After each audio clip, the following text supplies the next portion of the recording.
Hail, hail. The Celts maybe aren't here anymore. And, we're here.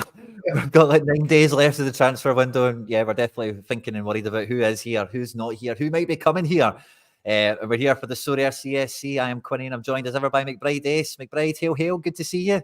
Hail, hail. We are here tonight. We are here. I see Michael Ross is pulling us up for being late already. Michael, you did post the first one at 6:59, so at that point you were early. But yeah, we were 2 minutes late. I do apologise. But we're here now and we're not transferring anywhere by next week, so it's all good. Yeah, indeed. Yeah, it's kind of all came out of nowhere, hasn't it? You know, we had a podcast on the channel go out yesterday with me and Josh. I'd actually just redrafted a video talking about at the beginning of this week. I recorded a video saying like how amazing our squad looks, and Atalanta are not going to be signing Matt O'Reilly, and all we need is maybe one or two players, and then we're proper competitive in the Champions League. And then by the time that video was about to come out, the Brighton stuff happened, so I went away and remade that video. And then just as that video was about to come out, Kyogo Man City stuff came out, and I just ended up pushing that video out anyway. But it's been an emotional roller coaster of a week. It's went from nobody's leaving, Tate's been mentioned, Vickers has also been mentioned, and it does feel like, yeah, where are we actually at? I don't think Hatate and Vickers will leave, it must be said, but we've went from nobody's leaving to the spine could be ripped out. Yeah, at least we're getting some rumours of players coming in now as well, so it's good we can get back to that a wee bit later as well. And are we really going to sell 2 or 3 of our best players at the moment? I really don't think so. It looks as if there might be one outgoing. If you get a really big bid from an English Premier League team and the player wants to go, then people talk about the model and so what is the model? Are we banking money? Are we, we're supposed to be reinvesting it? Whatever, I don't know, but that's always quite difficult, right? And the Furuhashi thing. If Man City come along and they really want him, like Man City are like top 3 teams in world football or whatever. So that's no disrespect to Brighton fans or whatever, but if Furuhashi wanted to go to Man City, then you say, well, it is what it is. You've just got to get on with it. Personally, I hope none of them go. If none of them go and we get 1 or 2 in and we get rid of the deadwood, then we're laughing. But the way the media would have it, like half the team's actually away, so you've got to cut through that a wee bit and just sort of stay level-headed until the news actually comes that the deal's been done. But it's going to be a long week, I think, to be honest. There we go. It is. The Kyogo one it's weird because we also seen they changed his agent like a month ago. Then we had Brendan after the game at the weekend talking about Dyson's availability to be that striker for us. He's done it for Japan and all the rest of it. So the Kyogo one is a bit of a weird one. And as regular viewers of this channel will know, I love Kyogo, right? But I've not got unconditional love for him. The amount of times I'm cursing his name for missing sitters, or even the chat, you know as well as I do, McBride, there's so many times where Kyogo should be like laying someone else on for a tap-in and he'll fucking shoot and take it for himself and he'll maybe miss and all the rest of it. So, like, I don't actually mind selling Kyogo too much compared to a lot of other Celtic fans. I will miss him. I do love him and all the rest of it. But I think he's, like, way easier to replace than people give it credit for versus, like, O'Reilly or Vickers. Yeah, I think the other thing I found interesting, because obviously doing the predictions and everything now, you're like glued to every interviews or any snippets of what's going to happen, etc. And when he was talking about Furuhashi, he was talking about the recurrent shoulder thing and how he'd been left out and it was probably been more precautionary for that game than the cup game.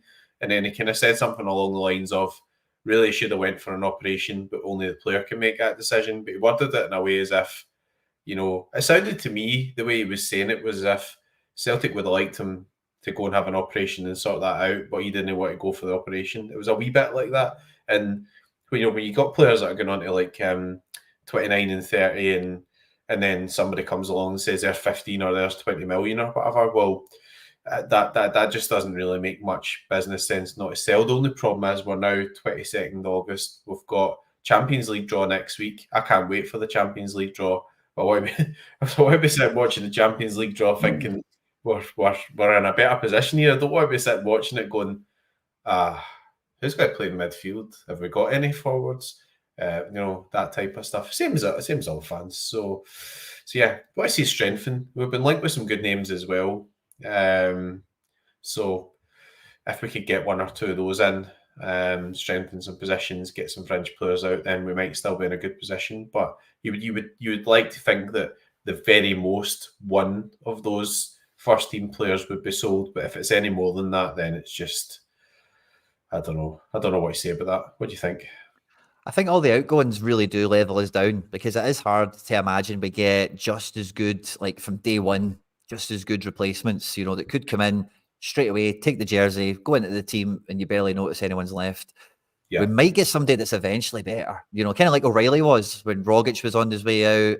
And I don't know if it was Moy and O'Reilly, it was much closer of a fight for who was actually number one in that role and all the rest of it. But we didn't buy O'Reilly and he was pushing Rogic and Moy out the team or anything like that. Far from it. So I suspect it will be more like that type of move. We have had some really good links, which we'll talk about in the show as well. Some ones that me and you have certainly got some insight on and could be quite exciting.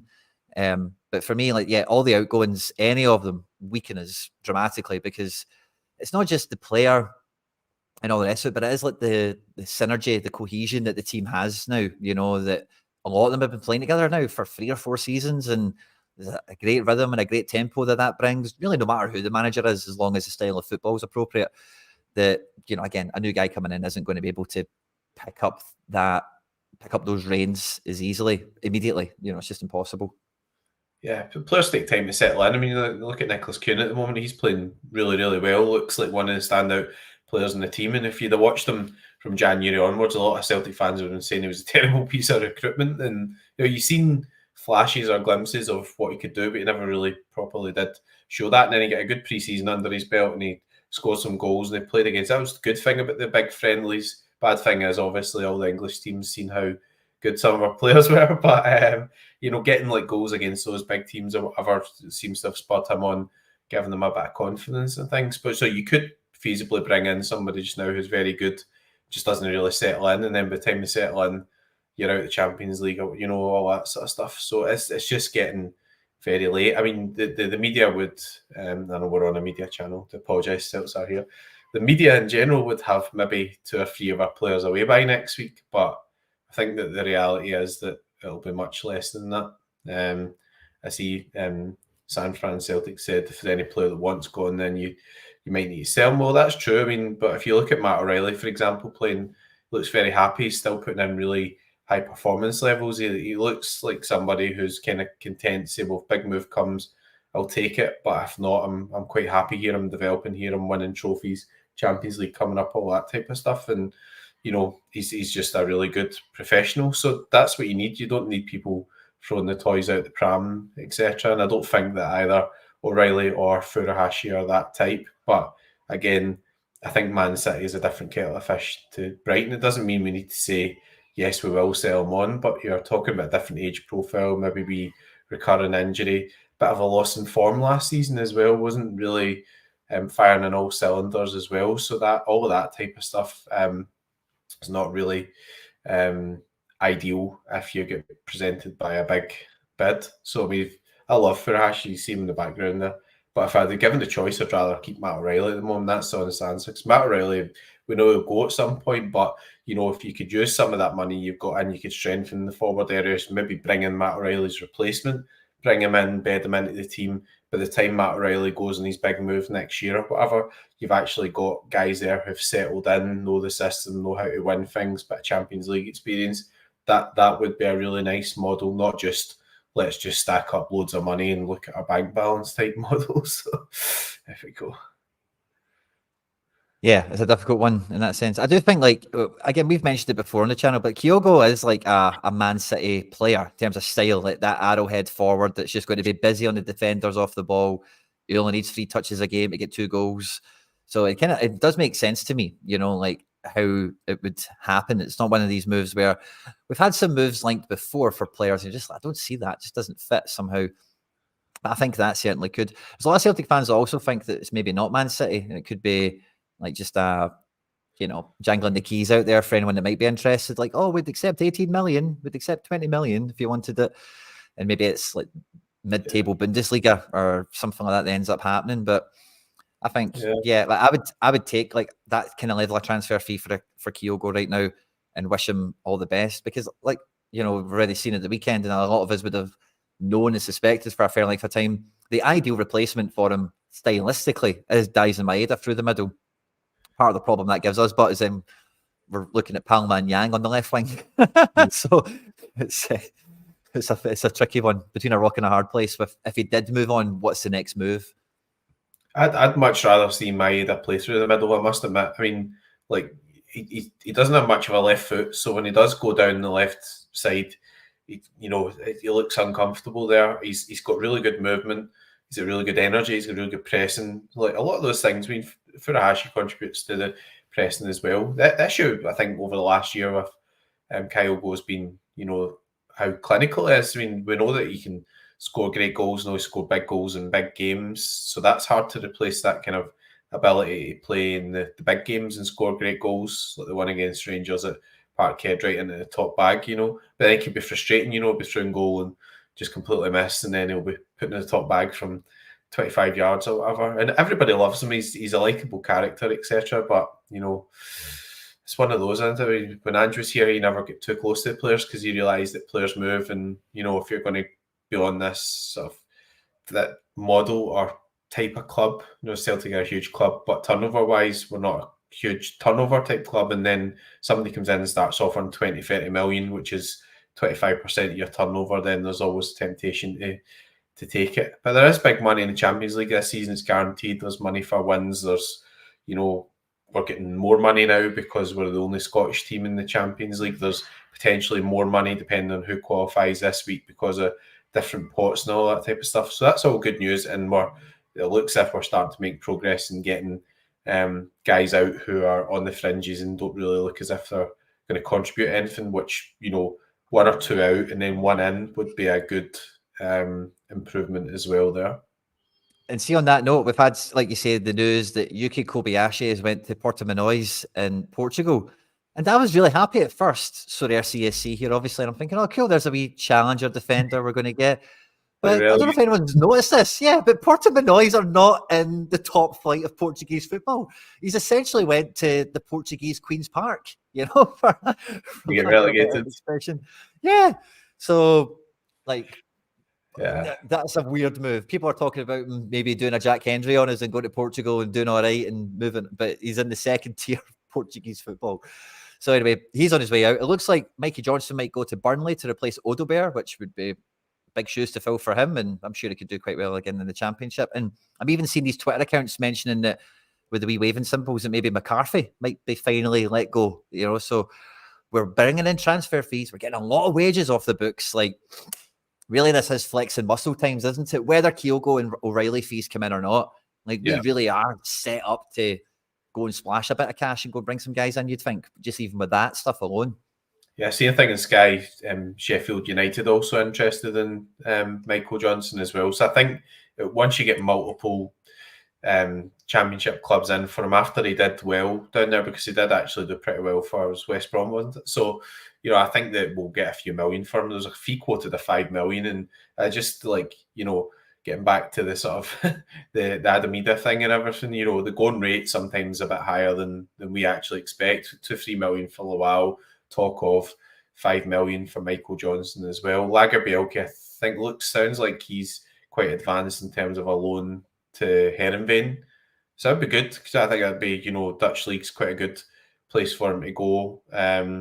If he does well and Celtic don't want him, then you might get the fee back and everything. There's still a bit of talk on of Rocky. I mean, the scary thing with all this is you get guys out and then who's going to be left type thing. But if we use that properly in the last week and we get a left back in and a left centre back in, and we add to the other positions, and then all good. But we seem to be doing better at getting people out at the moment than we do getting people in. But I guess we have signed Bernardo and Ida on permanent transfers, so there we go.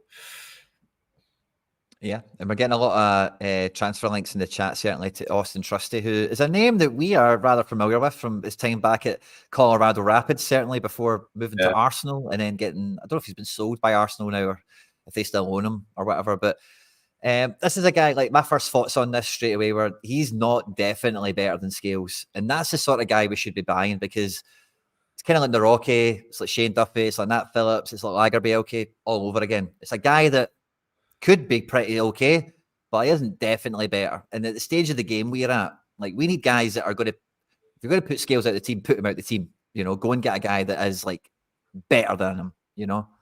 Yeah, that would be my problem with Trusty as well. I mean, obviously he's in amongst the American squad, and Carter Vickers didn't always get a game for America as well. So it's international level, there's always multiple options. But that was my immediate reaction to it. I didn't really think that he was that much better, if any better than Liam Scales. He is left-footed.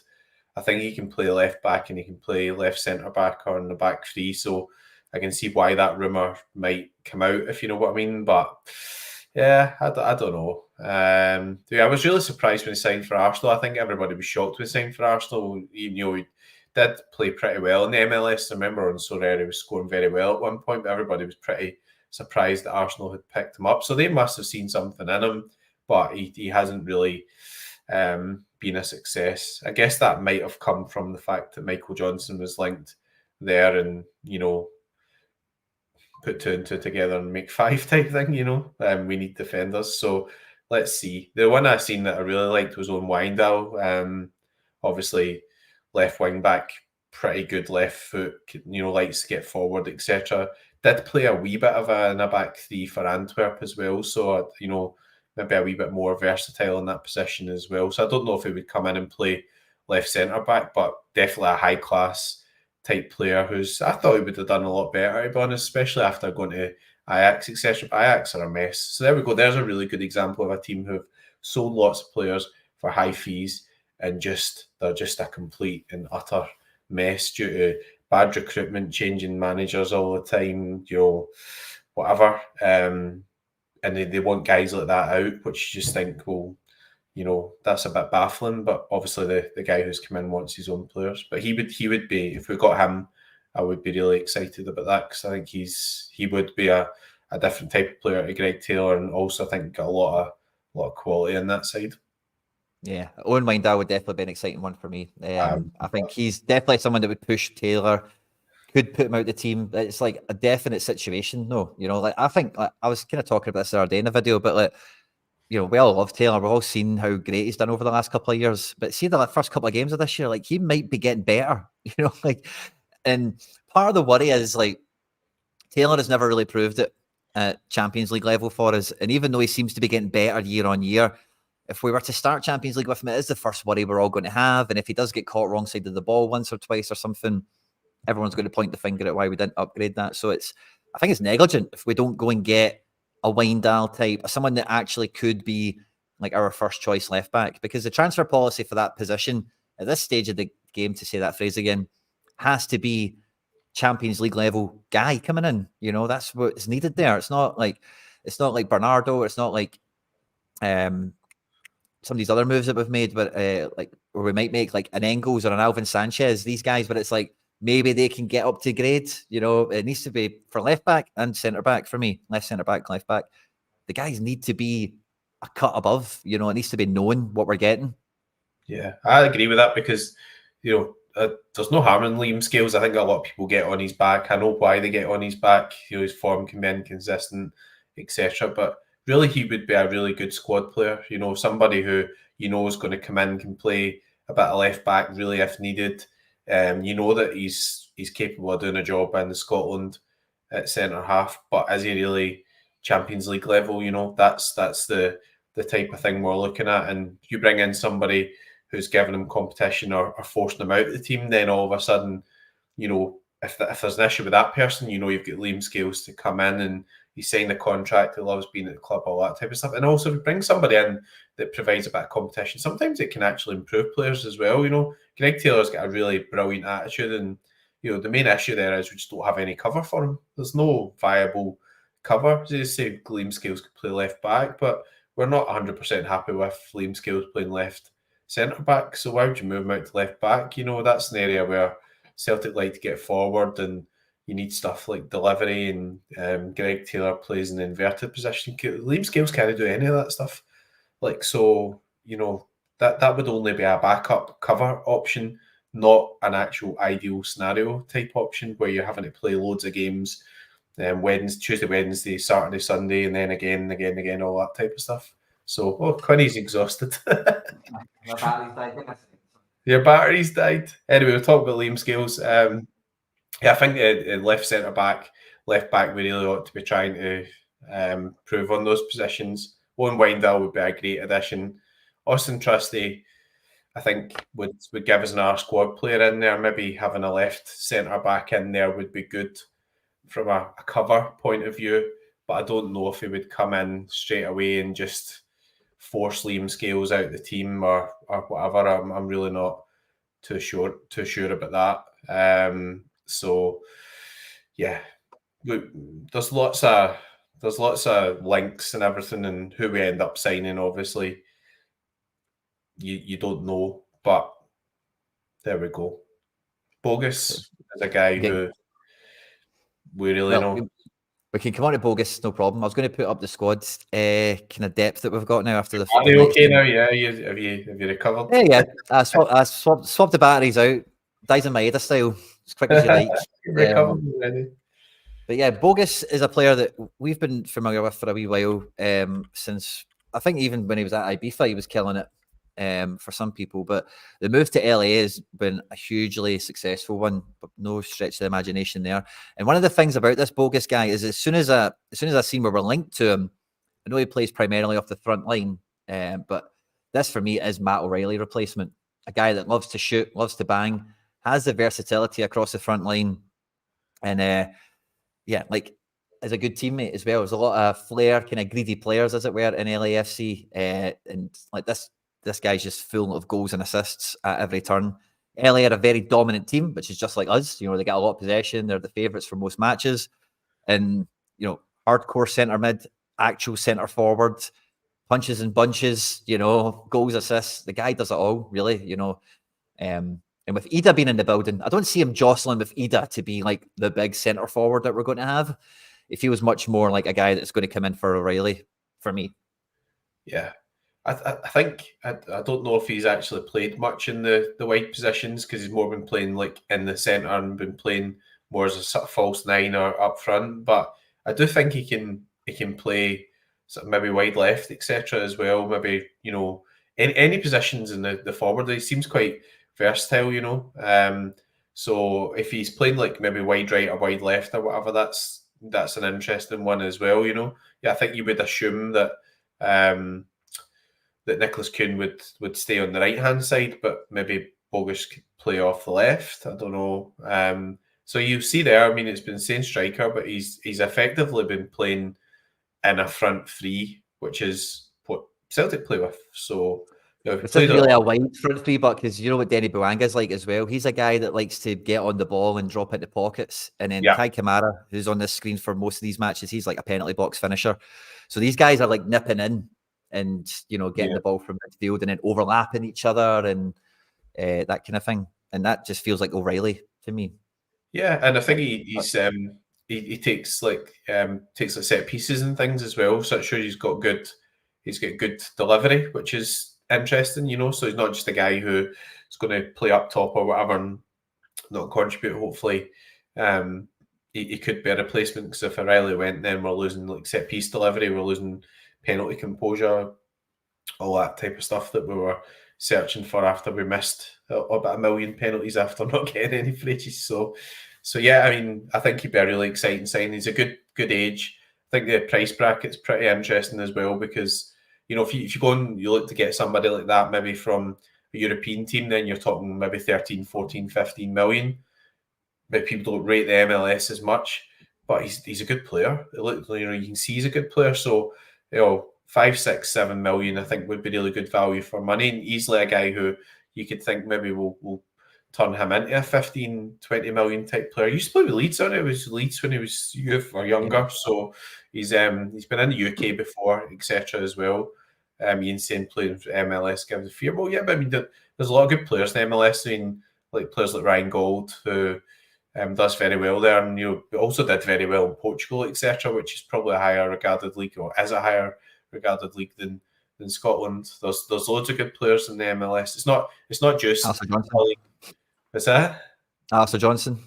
Alistair Johnson was playing the MLS. It's not just a league now where players go just to retire. You do get a lot of the big stars going over saying, "Ah, that's brilliant, go to Miami or go to LA or whatever." But they also have like the under 22 or under 23 initiative type players where they sign really good young players, and that's part of the sort of budgeting or the what they can do. And then they, the Thiago Almada was there, sold him for 15, 20 million. There's guys like Diego Gomez at Miami. There's loads of really good players there. So Cifuentes, aye. So Cifuentes, I don't know if I was going to bring it up, but it did come to mind because I really wanted us to buy Cifuentes. Obviously, he ended up going to Rangers, and now he's in fucking Cyprus or something. It's been terrible. But he looked really good at LAFC. He looked formidable. And James Sands was an MLS champion at New York City, went to them as well and didn't do particularly good. Although I like New York City, I watched a lot of Sands before and after being at Rangers. I think he was played out of position, and generally, I don't even know why they got him in the first place.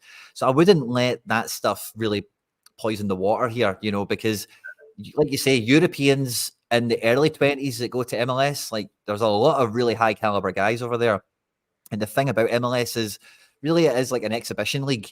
So see guys that are really good at football, you see that, they get to actually hone their skills. They get to actually put it to practice on the pitch. And, like Giakoumakis is a good example of that as well, because he wasn't a great player, but he's a great finisher. And even though he was in a bad Atlanta team, he went there and scored goals because that's what the league does. It kind of enhance, whatever your strength is, when you get to that club, they're going to be making sure that they put you in the best position possible, because it's just the way the league is structured, as it were. So I don't have any fear over Bogusz, and I wouldn't mind us buying another couple of guys from MLS, which we could maybe talk about a different day.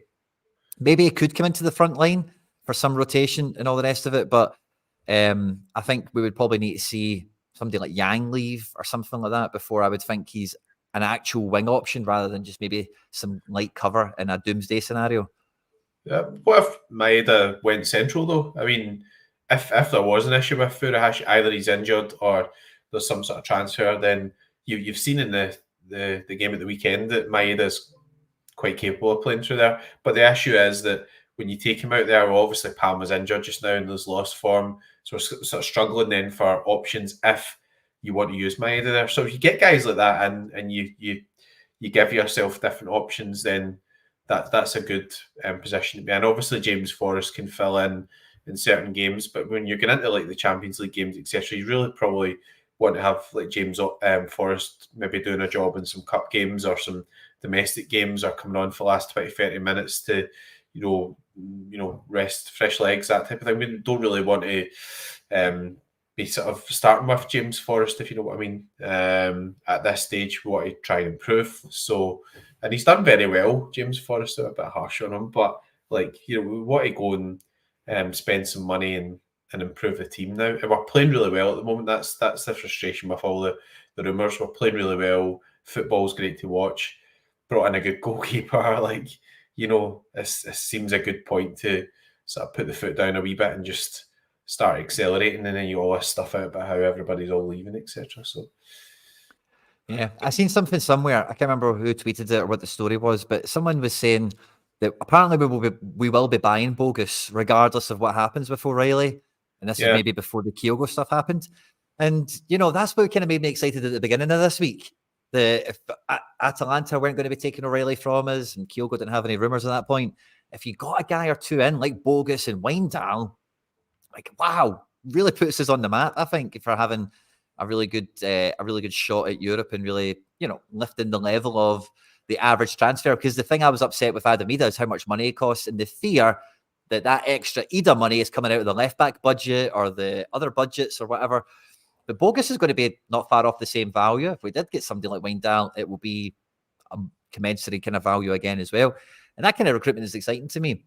As long as we keep, if we're making 50 million off of selling O'Reilly and Kyogo, and then we buy Bogusz for 8, get a left back for 4, and then get a third striker on loan, that won't be good enough, at all, But so Bogusz, I'd love the transfer to go through. I think it is. I think it's happening anyway. O'Reilly feels like it's happening also. So I don't know if there is much of a likelihood. I don't know if this is one of those stories where they know they're selling O'Reilly, so they could leak some details like that out, knowing that they'll never be checked on it. But imagine we had Bogusz and O'Reilly in the team and Kyogo. Then the squad is mad competitive. Yeah.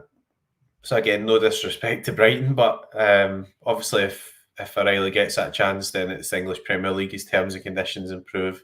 It's a well-run club. They're buying loads of exciting players, etc. But, they'll end up mid-table in England, won't they? So, what was his ambition? Does he want to go there and use that as a stepping stone to go to another club?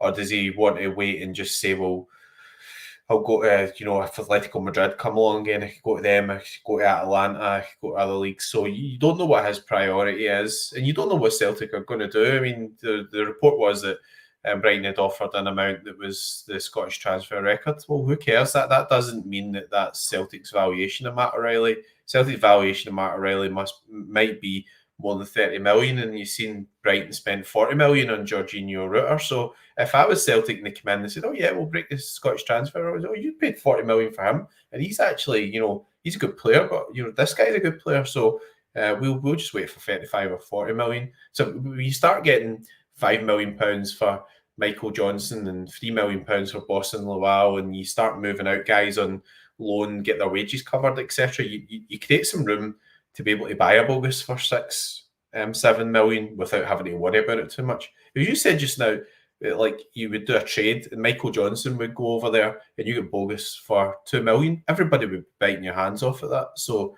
if Sheffield United and Burnley are in for Michael Johnson, let him go. He's I don't think he's going to do it. Celtic now, the fans are always on his back. It's not working out. Let him go. Let him develop his career. Let him go down to England. Take the money for him. Reinvest it. I kind of agree with you on. I've not totally given up hope on O'Reilly. I said it on the podcast yesterday. I'm holding on to 5% of hope that it's not going to go through because of I think if O'Reilly's going to Brighton, he has to be thinking he's only there for one season. Brighton do sell players quickly. Players do have meteoric rises at Brighton. It has happened already. I think that's the play for him. Is can I be at Brighton for 1 year and then get bought by Man City, Liverpool, Arsenal, whatever? Otherwise, the alternative is play for us, still be the hero, still be the man, still have teams like Atalanta. Who knows how concrete the Juve interest was, because obviously it's gone. But, having a good Champions League campaign is only going to enhance that kind of thing. And I know he is probably gone, and I think he's all shouting at me, but I'm hanging on to a little slither of hope that he wants to get into the Champions League this season. He wants to not go to Brighton, and he wants to go to a top table team when he leaves us and not do the Van Dijk stuff where you've got to go and serve your time with Southampton or whatever crap beforehand. But if there is a team you could go to for one season, do really well and be sold, it is Brighton. Brighton will do that. They don't mind cashing in quick. It just makes you a bit concerned when you see reports like Ferdi Kadioglu wants to go to Brighton and they're signing guys like Gruda and Rutter and Boscagli apparently. According to reports, said PSV wants to go there. Got a few problems, and apparently the goalkeeper wants to go to Atletico Madrid, and there's sold Jordan Teze, and you've got all that sort of stuff. So you don't know what's going on there. But yeah, I mean, if Brighton can attract Boscagli from PSV, then they can attract Matt O'Reilly.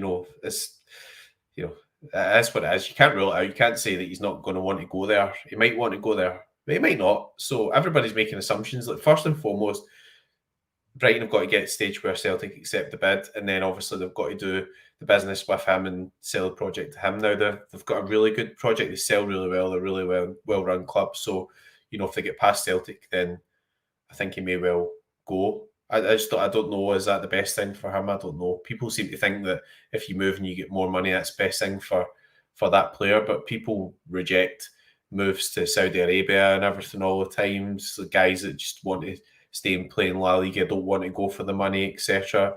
Is he, I'd imagine if they spend that money on him, he's going to start every week. But what's he going to achieve at Brighton? I don't know. We've seen guys like Edouard going down there just do nothing. You're earning loads of money, and that might be people's priority. They can say they're playing a big league and they're earning loads of money. Maybe that's enough for them. Yeah, it is the Super League, the Premier League. That's kind of. I think when you kind of zoom out of Scotland and Celtic and you pay attention to the Premier League, it's again, when you look at NFL and NBA, some of the teams have got ridiculous names, but they're powerhouse financial institutions and all the rest of it. And just because it's Brighton, it's still an English Premier League Super League team is the way I think of it. And they'll pay the mega money. And if he does well for them, they probably won't blink at selling him for 80 million to somebody else or whatever. So yeah. And again, great comment. Many of heroes have moved on in the past, and we replace them and we move forward. But It's kind of like this last comment. I think I've maybe, oh no, there's there. We're all really actually worried that this is all going to get done lastminute.com and we're going to be left with our dick in our hands and no players for Europe. Well, yeah, I mean, next Sunday we've got a Celtic Rangers game as well. They really want to be getting into a huge game like that. And so, oh yeah, who's playing today? Nobody really knows. Who's Alvin? So it's that type of thing. Or are you bring in good players and they just haven't had a time to settle in, learn who their teammates are, all that. So we know it's good that we've got guys like Bernardo played in Celtic Rangers games before and everything. So that's a good bit of continuity there. But I don't know. We'll see. Just seems awfully late. But the thing that worries me is that when I look at all the media moves are happening and it seems to be that maybe somebody pays money for somebody and then it all gets triggered. You know, it's fascinating to see it. Like the guy Arthur Thiat was supposed to be going to Saudi Arabia or whatever. All of a sudden, PSG buy Pacho from Frankfurt, and then next minute Frankfurt need a centre back, and then Thiat goes to Frankfurt, and it's just this whole merry-go-round of what's happening. So, and even like the Man City thing for Kyogo is because they've sold Julian Alvarez. All of a sudden, there's a rumour that they want a sort of backup striker or somebody can play off the left or whatever.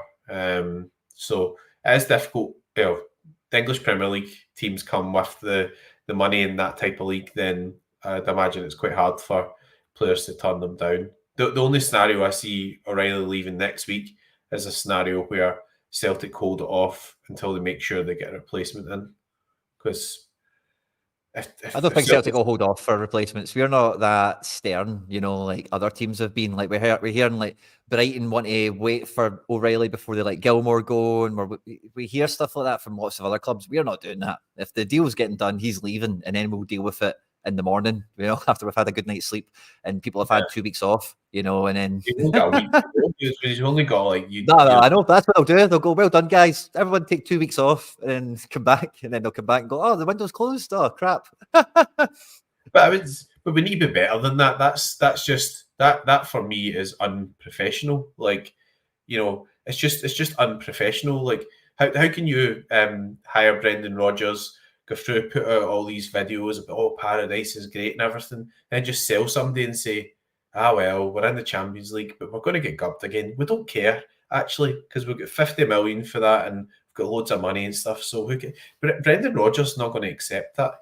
I just don't think he'll accept that. I don't know what veto he has in that, in terms of if they come to him and say, right, we're selling Matt O'Reilly, and he says no, I'd imagine he could be overruled, but they don't want the manager to be unhappy or the manager to be walking out because he's not been backed in the window. But every single interview he's done, he's talked about how we need a few players in, how we need to strengthen, how we need quality. He's said it all the time. So why is he saying that? Is he saying that just to get the message across to the fans to say, well, actually, we are working on that? Or is that a message to the board? It's like, you're going to have to spend that money because I want better players. So, and I think that there's an element of both in there. So we just sell Matt O'Reilly and just go, well, actually, we tried to get Angel. That's not good enough. I'm sorry. It is not good enough. You need to make sure that if you're going to sanction that deal and you're going to get all that money in with all the money we've already got in, that actually you've got somebody lined up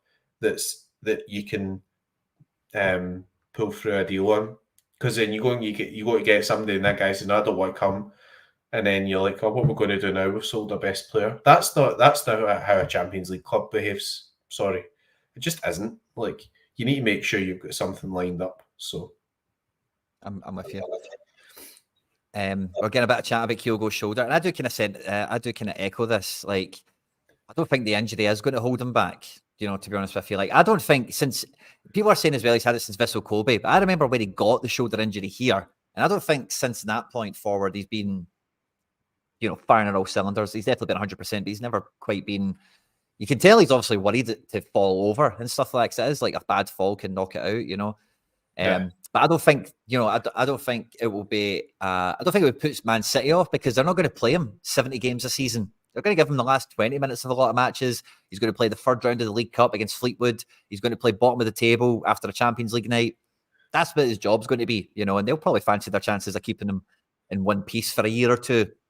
And for what is nothing to them, like 18 million quid, literally nothing to Man City, you know what I mean, to get a guy that does what Kyogo does. So, yeah, I'm not too sure the shoulder's much of an issue, to be honest with you. Yeah. But I mean, from our point of view, he's signed a deal, which is good, but if we keep him to the end of that deal, we're not going to sell him for any money. And, we haven't backed on a model and, the best run club in the UK and all that, blah, blah, blah. It's great. But I mean, we're playing good football just now. We don't want to disrupt that by just selling your best players. Say, we're really well run, but that's us. We're back to playing rubbish again. Because there was a point last season where we were playing proper rubbish. I mean, we'd had some serious injuries. We were missing Maeda got injured at one point. Hatate had an in-and-out season with issues with Carter Vickers. But we didn't have the squad depth to be able to bring guys in and still maintain a good standard of football in Scotland, not just in the Champions League. Actually, be able to beat teams like Kilmarnock at home. And how many points did we drop last season? Finished season really well, but dropped a huge amount of points. 1 point, we went from being good few points ahead to being 2 points behind, and one, I think we could beat with Hearts, and then somebody done us a favour. Otherwise, we could have been 5 points behind with like 7-8 games to go or whatever. So we don't want to go back to that. We need to do better than that. And we've pulled that one out of the fire. Finished season well. We've won trophies. It's got in the Champions League.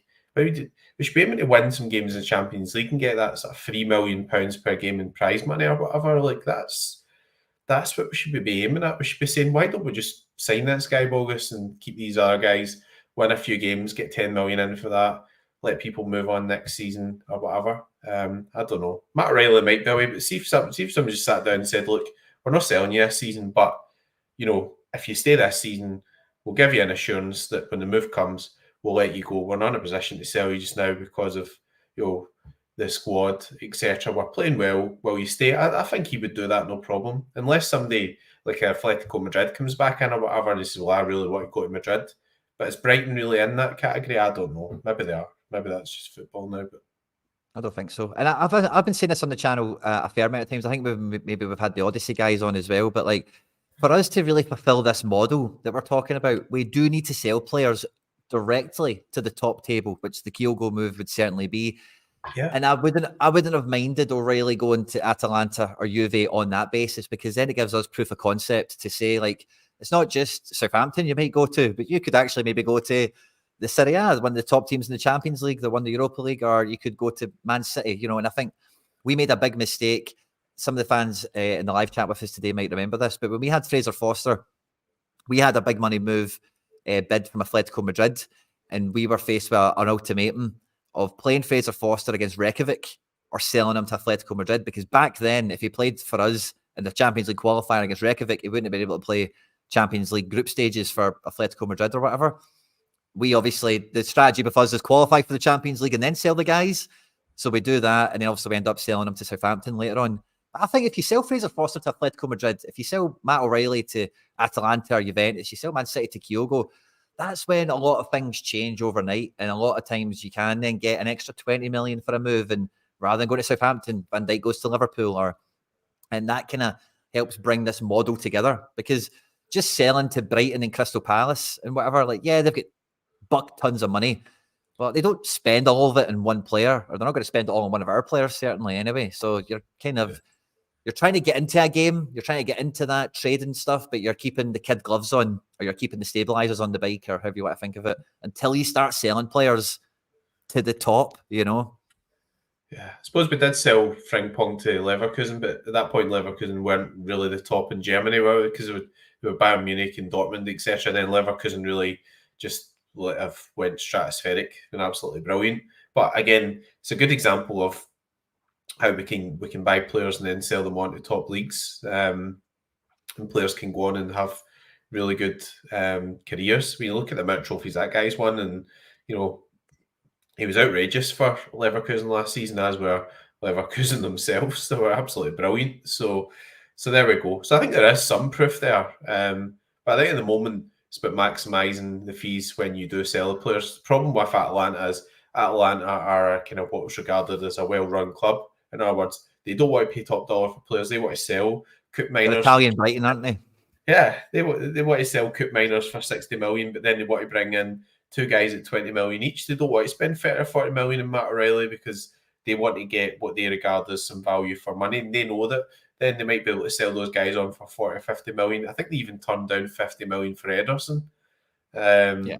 But again, that's them being a serious club and saying, right, well, Coop Miners is going. So, if we sell Ederson now, we're getting into the Champions League and we're struggling, and they brought in Lazar, Samardzic, etc. So let's see. I mean, the other thing with Brighton is spent so much money is thinking, like, what point are they going to stop spending? Like, can they really buy Gruda, Rutter, Boscagli, Ferdi Kadioglu, Matt O'Reilly? They are getting some guys out. Obviously, they're getting some money for Billy Gilmore, they sold Undav, etc. So they've got some outgoings, but you're like, where are Brighton getting all the money from? But again, they're just such a well-run club, and maybe they have generated that money because of their own player trading, etc. They sell guys like Caicedo or whatever directly to Chelsea and get big fees and things. So maybe they have got the money available. So, and I'm talking rubbish, but I said they're building a really good team if they get those guys. But again, they're not even in Europe. They're not in Champions League. They're just not even Europe at all. So it's an interesting one in terms of how that move comes across to players like Matt O'Reilly. But I just like. Tell you. I was just going to say, I thought you were done. I was going to say, I think me and 420 are putting the same things in our tea, certainly anyway. He's hopeful everyone stays. I'm kind of hopeful everyone stays ultimately. But yeah, it was more like the kind of Ajax, Benfica stuff. Let's see the amount they can sell players for. And they're not in a big league, And it's not just about when Ajax and Benfica sell like a big player for high money, but they also sell some crap players for a lot of money because people think, oh, that's that guy that they produced 2 years ago or something like that. And we could do that to teams. We could sell them rubbish players for lots of money. Like, that would be great if we could get ourselves to that stage, Like Michael Johnson. Yeah, like Mikey Johnson. Imagine we can sell Mikey Johnson for 12 million to someone rather than 5 million, that kind of thing. Because people see like, oh, the last 4 Celtic players have all went to top 5 teams in this league or that league or whatever. So it's not just about when we get a good player maximizing it, but it's also like, with the numbers Palmer's got, like if we were Benfica, we could probably sell Palmer for 25 million to Everton or something like that, and just rinse them. I think the other thing that people miss as well is like, I don't know how many years it is, but how long ago did we actually sell Kieran Tierney? So Kieran Tierney was 25 million. Just apply inflation to that. You're talking about 30, 35 million. So I don't care if Brighton come along and say, oh, it's 26 million. That's not the same as 26 million 6 or 7 years ago. The transfer market's inflated, values are inflated, general inflation, things are more expensive. There's more money in the Champions League. There's people are paying more money to get in through the gates, all that type of stuff. So I would be honestly, I wouldn't even consider less than 30 million for Matt O'Reilly. He's on a long contract. All these top clubs and everything in for him. You want to run the price up. The problem you've got is if you sell him for 25 million, how are you going to sell anybody for a big fee ever? Because he's the total pinnacle of what we've had. He's a midfielder who scores loads of goals. He's brilliant. So how can we convince somebody to spend 30 or 40 million in somebody? We'd need to have Maradona or whatever playing for us if that was the case. So let's, if we get 40 million for him, then that helps your case as well. Because then if we've got Bogusz in and he starts putting up numbers like Matt O'Reilly, then you're getting 20, 30 million for him in a season or two. Because you say, well, we get 40 million for Matt O'Reilly and his numbers are similar. So I can totally see that. So you've got to go just get the top money in for him. Don't just let him go and say, it's a Scottish transfer record. Who cares? 15 years ago, it was a Scottish transfer record. Like, whatever. No, I'm a few other way on that. 2019, it was for KT as well. And Ajax did, I don't know what an RB bomb scare is, tribute Ajax RB bomb scare, Red Bull maybe. Ajax did kind of drop the bag on reinvesting some of their money, trying to change their sporting director once or twice. And I think one of them did bad and one's in kind of damage control now and all the rest of it. So yeah, there's not really a club, except for Benfica. I think Benfica are probably one of the most sound clubs out there that we can kind of use as a measuring stick, like big history, big kind of club in their league, and generally they don't get too much wrong. I know they've made some mistakes as well, don't get me wrong on that one, but that's the kind of people we are trying to emulate, is those teams that can get to the quarterfinals, can maybe get to the semi-finals once in a while, can sell a player for a lot of money.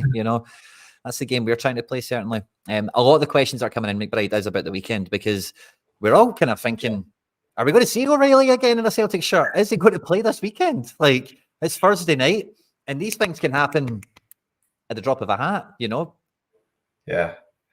I'm worried about that. I don't know. I don't know what to do with my Sorare teams this week. To be perfectly honest, I put them all in and then I cancelled them all earlier. I was thinking if there's no change, then I'll just assume that we're going to pick a similar lineup, etc. But I want to see if there's any real sort of news, because sometimes you do get this news and it's like, oh, you see somebody and they're coming out of a car and they're away from a medical, and you think, well, he's not playing for us this weekend, so like, you know, that's a sure sign. Sunday game as well, which I know it's an early kickoff, but it's an extra day on the other end. You might not get a press conference until 3 or 4 o'clock tomorrow, that type of thing. So there we go. It's could be a wee bit more difficult to pick. This is how the squad sits and stands at the moment. So, like, if O'Reilly isn't in the team, you've got to think it's Bernardo or Iwata that come in. But Bernardo is probably the archetype, you know. But I wouldn't be surprised if Iwata got the minutes. But again, like, if you take him out, like, the team just looks. I don't think Brendan Rodgers knows Iwata's name, to be perfectly honest. Like, I would if somebody comes in, I think it would be Bernardo or Home. But I think you would have to put your money on Bernardo. I just don't see why he would play Iwata at this stage. I'm not, you know, me or you maybe would consider playing Iwata, but we're thinking, what's Brendan Rodgers going to do here? Fair. Maeda probably back to the left. Dyson back to the left, I think would make sense. But he was so good through there that I really wouldn't rule out him just staying up there. The problem with Ida is Ida played 30 minutes for Norwich in the last friendly. He'd been frozen out, and then he played 20 minutes for us last weekend. And to be honest, he didn't really look sharp. So if Ida did start this game, which would make sense being an away game, I don't see him seeing out more than 60 minutes. So I think somebody else starts up front, and then Ida comes in to build up some minutes. And then obviously you've got a big decision to make for the Celtic Rangers game on the first, isn't it? It's a weekend Sunday. So just playing a Sunday at the moment, just play every Sunday. Like, that was don't bother with Saturdays. Nicholas Kuhn's nailed. He's been brilliant. So yeah, I think Kuhn is nailed on for sure. And then the likes of Hatate and McGregor in the back four, the goalkeeper, all kind of picked himself. But it is just like, who is going to be up front? And then does there maybe a knock-on effect to who plays on the wing? Maybe a Palmer, something like that. I wouldn't be surprised if he'd have started, like you say, get the 60 minutes and Kyogo gets the final 30, or vice versa, if Kyogo's still here, obviously. Some shouts for Dyson to play up front. Away from home, like in this game, with the choices we also haven't left wing, I don't think we see Dyson through the middle this weekend, personally. Yeah. I don't think so either. But then the issue we've had is that we've been playing pretty well. So if he just goes out and says, we'll just go same again, then nobody would be really shocked at that, would we? Because we played great against Hibs again, and I know we conceded, but you know, it was a kind of wonder goal type. You can say it's bad defending or whatever, but the guy's headed the ball so far out, and it's just a brilliant finish that the goalkeeper had no chance with. But from open play, I thought we played really well. It was really enjoyable to watch. Looked really secure in possession, creating chances. Could have been more. Maeda was causing problems through the middle. Great movement. Kuhn was involved in a lot of stuff going forward. It was great. So fingers crossed. You know, there's nothing that really disrupts that. But I'm just preparing myself for, because I'm going out on Saturday, so I'll be a wee bit hungover. But I'm just preparing myself for waking up on Sunday morning, just looking at the lineup and going, where the fuck's he? You know, like, yeah, he's not there. You know. Because the one thing you would say about this Furuhashi thing, if you were being really, really cynical, is that these rumours come out this week, and his shoulder wasn't very good, and Maeda was playing through the middle, and Rodgers was talking about how Maeda can play through the middle, and blah blah blah, and that's all a wee bit convenient timing wise. So maybe the media are coming on the back of that and making up that rumour, or maybe there's something in it. We don't know. We're just guessing, right? We're just going on reports and we're going on what's happening. But the Athletic don't tend to just make up things like Man City might be in for Furuhashi. That must be some sort of information that they've been given, because they don't tend to publish rubbish. So, you know, there must be something in it. Whether he goes or not, there must be some sort of discussion there. So interesting. Should be a tight one. in that sense. But yeah, I think that the conspiracy theories have definitely got a lot of ammo to build the conspiracy with. But like you say, the Athletic are definitely not known for just clickbait crap. Now, everyone loves a bit of clickbait when you're in that game, of course, but they don't just fabricate stuff, So I'm quite with you on that. That I think those links are going to be somewhat concrete. And yeah, the predicted 11 otherwise it is really going to be a last minute thing when it comes to O'Reilly and Kyogo's involvement. But I think, Dyson, Kuhn, Ida, I think we can all expect to see them all at some point. I think we can guarantee that. It's just a matter of minutes for one or two of them, perhaps. And the O'Reilly thing is just huge. If O'Reilly is here, he's playing 90 minutes, no doubt for me, maybe 85. But if he doesn't play, it's just then it's going to be a really painful game to watch because you'll be watching it knowing he's on his way down the road to have a medical with somebody and we'll be toiling without him with fucking big Bernardo trying to be Matt O'Reilly and it's not happening for him. And if it doesn't play, I'm going to the pub. They send me for a medical. That's really... everybody loves him, right? I mean, he's a great player. I guess we've got to... In your head, you resign yourself to these guys going and that's you just preparing yourself for the heartache. But everybody knows in your heart that you want to get to next week. You want to get the team sheet out for that Celtic Rangers game.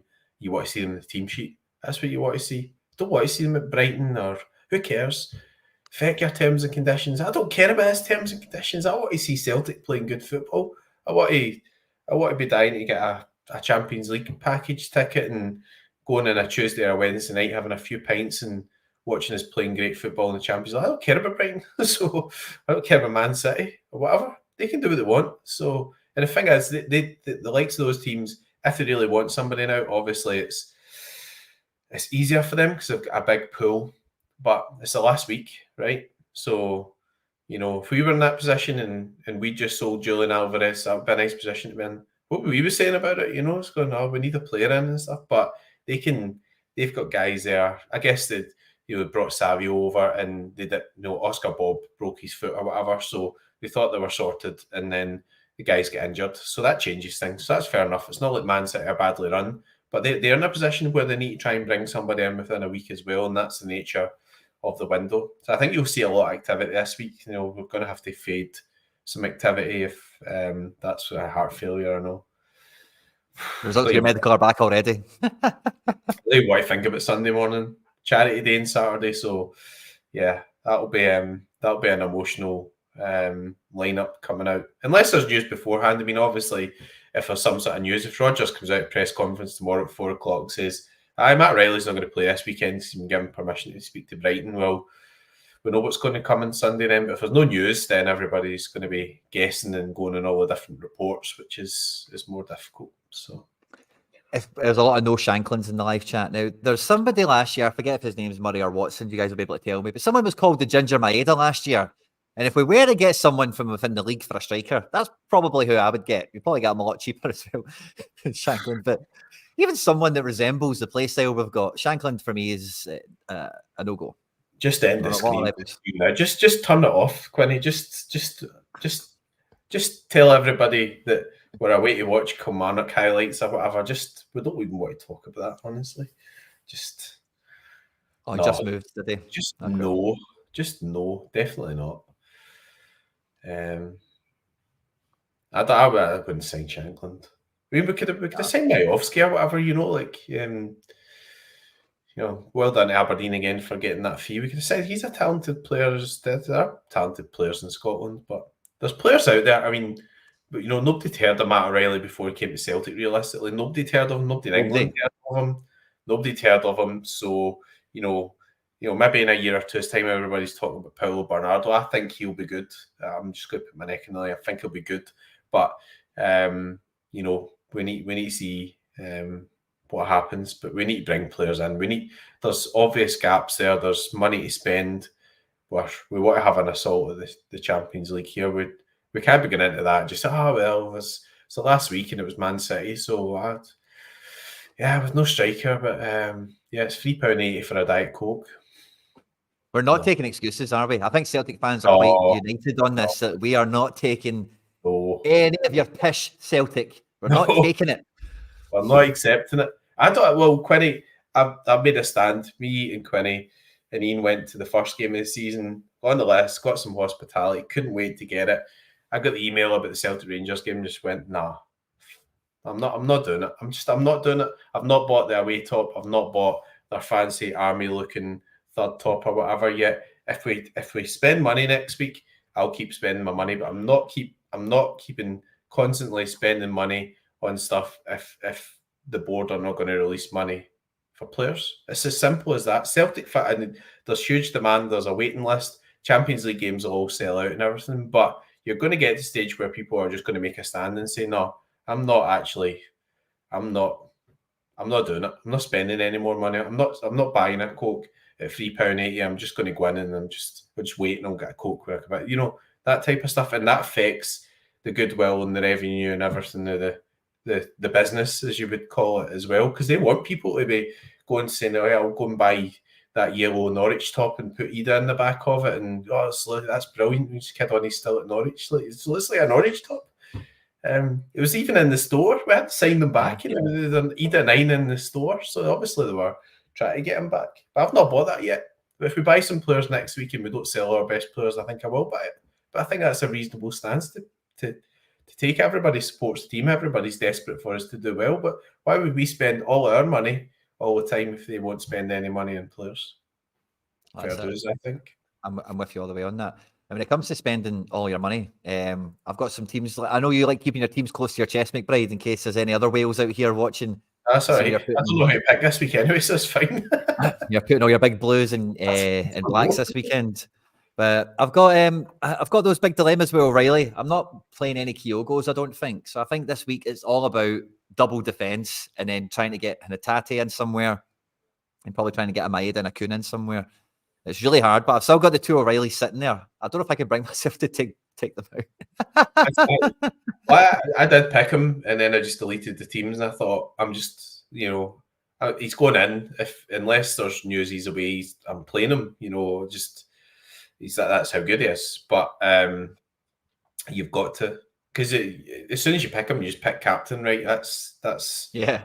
If I football, Matt O'Reilly, he's your midfielder, he's your captain, and you move on. So it's an easy pick. So there we go. And then Furuhashi is a wee bit easier to avoid because you can play Nicholas Kuhn, you can play your Hatate forward card, you can play Maeda. Maeda's going to play somewhere, he's going to play some part. He's just scored 2 goals, so he's got a reasonable chance. So you can avoid that a wee bit, but the Matt O'Reilly one is, if you've got him and he's still here, then you've got to play him, I think. But there we go. Deciding that tomorrow morning after I read all the paraphernalia and the papers and the Twitter and all Facebook and whatever people send me.